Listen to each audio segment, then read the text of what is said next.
दोस्तों, बेंगलोर से सिर्फ वन डे ट्रिप में अगर आप एक ऐसी जगह एक्सप्लोर करना चाहते हैं जहां नेचर, एडवेंचर और एक स्पेक्टिकुलर वाटरफॉल एक्सपीरियंस तीनों एक साथ मिल जाएं, तो आज हम आ गए हैं कर्नाटका के फेमस शिवा समुद्रा वाटरफॉल्स पर। और सबसे इंटरेस्टिंग बात यह है कि शिवा समुद्रा एक्चुअली एक सिंगल वाटरफॉल नहीं है। यहाँ कावेरी रिवर दो पार्ट्स में डिवाइड होती है, गगनचुकी एंड बाराचुकी। तो आज के व्लॉग में हम दोनों वाटरफॉल्स देखेंगे, जानेंगे यहाँ कैसे पहुँचना है, कितना खर्चा आता है, स्विमिंग अलाउड है या नहीं, बेस्ट टाइम क्या है और सबसे इम्पॉर्टेंट क्या शिव समुद्रा वाटरफॉल एक्चुअली वर्थ विजिटिंग है। हमने हमारी जर्नी मॉर्निंग 5 o'clock शुरू कर दी थी। शिवा समुद्रम बेंगलुरु से अप्रॉक्सीमेटली 120 किलोमीटर्स दूर है, इसलिए बेंगलुरु से एक कंफर्टेबल डे ट्रिप के लिए ये काफ़ी पॉपुलर डेस्टिनेशन है। रोड ट्रिप के लिए आप अपनी कार या बाइक से आ सकते हैं। मैसूर साइड से डिस्टेंस अराउंड 80 किलोमीटर्स है। अगर आप पब्लिक ट्रांसपोर्ट से आ रहे हैं तो नियरेस्ट रेलवे ऑप्शंस में मुदुर और मैसूर आते हैं, और लास्ट माइल के लिए कैब या प्राइवेट व्हीकल ज़्यादा कन्वीनियंट रहेगा। एक बार रास्ते की भी बात कर लेते हैं। रास्ता वैसे लगभग सारा ही बहुत अच्छा है, हाईवे बना हुआ है, पर बीच में लगभग हाफ एन आवर के लिए थोड़ा सा टूटा फूटा और इंटरनल रास्ता आपका आ सकता है। उसके अलावा सारा रास्ता बहुत आपको अच्छा ही मिलने वाला है। इन बिटवीन बहुत सारे सुंदर सुंदर व्यूज़ देखने को मिलेंगे। मॉर्निंग में हम बिकॉज़ 5 o'clock शुरू करते हैं, तो एक तरीके से रात से सुबह हमारे सामने ही हो रही होती है, तो सनराइज़ व्यू, ट्रीज़ व्यूज़, बीच में आपके डैम व्यू भी आ जाएंगे, साथ में लोटस प्लांट का, प्लांटेशंस का वो सब, और जो उस टाइम पर सूरजमुखी के फूल खिले हुए होते हैं वो सब व्यूज़ भी आप देखने को मिलेंगे। आपको पूरा रास्ता व्यूज़ बहुत अच्छे रहेंगे, और आपके पहुंचने तक तो वेदर भी बहुत अच्छा रहता है। रास्ते में लगभग 8 बज गए, हमने 5 बजे चलना शुरू किया था। 8 बजे तक हमें कोई भी ऐसे फूड स्टॉल्स या कहीं पर भी खाना नज़र नहीं आया, क्योंकि सारा हाईवे वाला रास्ता था, बीच में रुककर कुछ भी खाने के लिए नहीं था। हम घर से लेकर चले थे, इसलिए हमारे लिए इजी हो गया। तो आप कुछ लिटिल स्नैक्स ज़रूर लेकर चलना। 8 बजे के बाद शॉप्स आनी शुरू हो जाती है, आप लिटिल ब्रेकफास्ट कर पाएंगे। हालांकि हम टाइम से थोड़ा सा जल्दी ही पहुंच गए थे शिवा समुद्र वाटरफॉल्स के गेट पर। वो 9 बजे खुलने वाला था, पर हम लगभग 8:30 के अराउंड पहुंच गए। हमें आधा घंटा वेट करना पड़ा, पर बात यह है कि क्यू इतनी लंबी थी कि हम सबसे आगे और हमारे पीछे बहुत लंबी लाइन लग चुकी थी 9 o'clock तक। तो वी फाउंड इट बेटर कि हम टाइम से निकले और टाइम से पहुंच गए।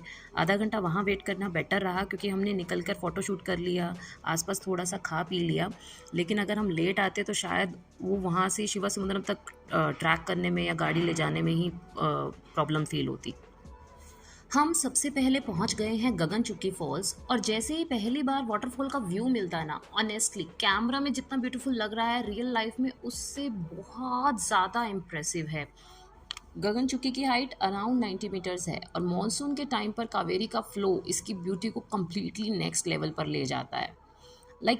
जो ये व्यू आप देख रहे हैं ना, ये वर्थ इट है, वर्थ विजिटिंग है, बहुत अमेजिंग है। बट हाँ, इस वक्त यहाँ पर सनलाइट काफ़ी होती है। हम लोगों ने जैकेट वेयर किया था, पर ठंड बिल्कुल नहीं थी, और धूप की वजह से पसीने भी छूट रहे थे। तो लेकिन व्यू जो है वो एकदम वर्थ विजिटिंग, बहुत अमेजिंग है। यहाँ डिज़ाइंटेड व्यू पॉइंट्स से वाटरफॉल को देखा जाता है। अगर आप फैमिली के साथ आ रहे हैं तो व्यू पॉइंट एरिया से वाटरफॉल एंजॉय करना काफ़ी इजी है। लेकिन एक इम्पॉर्टेंट बात है, वाटर के बिल्कुल पास जाने की कोशिश नहीं कर सकते हैं। वाटरफॉल एरिया के रॉक्स जो हैं वो काफ़ी स्लिपरी हो सकते हैं, और स्ट्रॉन्ग करंट की वजह से एक्सीडेंट का रिस्क हो सकता है। हालांकि बिल्कुल पास वाला एरिया तो वैसे भी पूरी तरह से बंद ही है, लेकिन इधर से भी कुछ लोग रील्स शूट्स के लिए या वीडियोस के लिए थोड़ा सा बैरिकेड स्टॉप कर इधर उधर हो जाते हैं। तो आई विल सजेस्ट कि ऐसा नहीं करना चाहिए, it could be very risky. अब टाइम है सेकंड वाटरफॉल की तरफ जाने का। गगनचुकी और बाराचुकी के अक्रॉस रोड्स अलग हैं, और दोनों के बीच रफली 15 मिनट्स का ही ड्राइव है।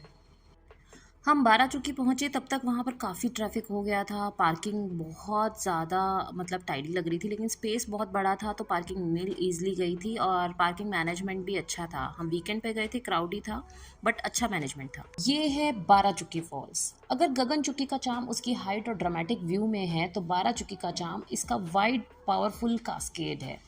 बाराचुकी की हाइट अराउंड 69 मीटर्स है, बट ये बहुत अमेजिंग लगता है। आपको कंपैरेटिवली व्यू थोड़ा सा पास भी नज़र आएगा, और बहुत ही वाइड व्यू है। इसको एक साथ कैमरे में कैप्चर करना भी काफ़ी डिफ़िकल्ट लग रहा था। यहाँ भी आपको वॉकिंग और व्यू पॉइंट्स एरियाज मिलते हैं, लेकिन स्टेयर्स और वॉकिंग के बाद अगर आपके साथ स्मॉल किड्स या एल्डरली मेंबर्स हैं तो थोड़ा कंफर्टेबली टाइम लेकर चलना बेटर रहेगा। बाराचुकी के साइड पर सीजन और वाटर कंडीशन के अकॉर्डिंग कोरेकल राइड का एक्सपीरियंस भी मिल सकता है, लेकिन ये एक्टिविटी वाटर फ्लो और लोकल अथॉरिटीज़ की परमिशन सेफ्टी कंडीशंस पर डिपेंड करती है। मॉनसून के पीक फ्लो में सेफ्टी सबसे इम्पॉर्टेंट है, इसलिए सिर्फ परमिटेड एक्टिविटीज़ ही करें। वाटरफॉल एरिया के अराउंड कुछ स्मॉल शॉप्स और स्नैक ड्रिंक्स वगैरह मिल जाते हैं, लेकिन ऑप्शंस लिमिटेड हो सकते हैं। कुछ एक शॉपिंग की चीज़ें भी यहाँ मिलती हैं, बहुत प्यारी प्यारी क्यूट हमारे 90s के टाइम की काफ़ी अच्छी अच्छी चीज़ें हैं जिन्हें देखने खेलने और ख़रीदने में भी काफ़ी मज़ा आता है।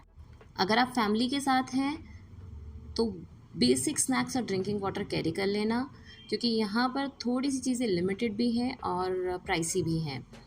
और प्लीज़ प्लास्टिक बॉटल और फूड रैपर्स यहाँ मत छोड़िए, बिकॉज कर्नाटका टूरिज़्म रिकमेंड करता है कि आप अपना खाना स्पेशली खुद लेकर आएँ और यहाँ पर अगर कुछ खाते हैं तो बिल्कुल ना फैलाएं। अब मोस्ट इम्पॉर्टेंट क्वेश्चन ये है, शिवा समुद्र कब जाना चाहिए? अगर आपका मेन गोल है वाटरफॉल को फुल पावर में देखने का तो मॉनसून और पोस्ट मॉनसून सबसे बेस्ट टाइम होता है। हमने विज़िट किया है अगस्त के महीने में। जुलाई से सितंबर के मॉनसून पीरियड में वाटर फ्लो काफ़ी पावरफुल होता है, लेकिन वीकेंड और पब्लिक हॉलीडेज़ पर क्राउड काफ़ी बढ़ भी जाता है। मेरी रिकमेंडेशन है पॉसिबल हो तो वीकडे मॉर्निंग चूज़ कीजिए, अदरवाइज़ वीकेंड पर भी नज़ारा तो बहुत खूबसूरत ही दिखने वाला है। बात कर लेते हैं बजट की। यहाँ एग्जैक्ट चार्जेस विजिट के टाइम चेंज हो सकते हैं, specially parking vehicle related charges, इसलिए लेटेस्ट लोकल बोर्ड पर चार्जेस चेक करना बेस्ट रहेगा। आपको मेनली कंसीडर करना होगा फ्यूल, पार्किंग, व्हीकल चार्जेस, और अगर एंट्री या मेंटेनेंस चार्जेस कुछ हैं, फूड, स्नैक्स, कोरेकल राइड अगर वो चल रही है और अगर आप विंटर में विजिट कर रहे हैं तो। अदरवाइज़ इसके अलावा कोई एज सच एडिशनल चार्ज नहीं है। अगर आप बेंगलोर से अपनी कार में आ रहे हैं तो फ्यूल, फूड, लोकल चार्जेस को मिलाकर आप अपना अप्रॉक्सीमेटली डे बजट पहले से सेट कर सकते हैं। सिर्फ वाटरफॉल्स के लिए बेंगलोर से इतना ट्रैवल कर रहे हैं तो ट्रिप को थोड़ा और इंटरेस्टिंग भी बनाया जा सकता है। बिल्कुल नियर बाय में आप सोमनाथपुरा, भीमेश्वरी और रूट के अकॉर्डिंग चंदपटना को भी एक्सप्लोर कर सकते हैं। अब फाइनल क्वेश्चन, क्या शिवा समुद्रा फॉल्स जो है वो वर्थ विजिटिंग है?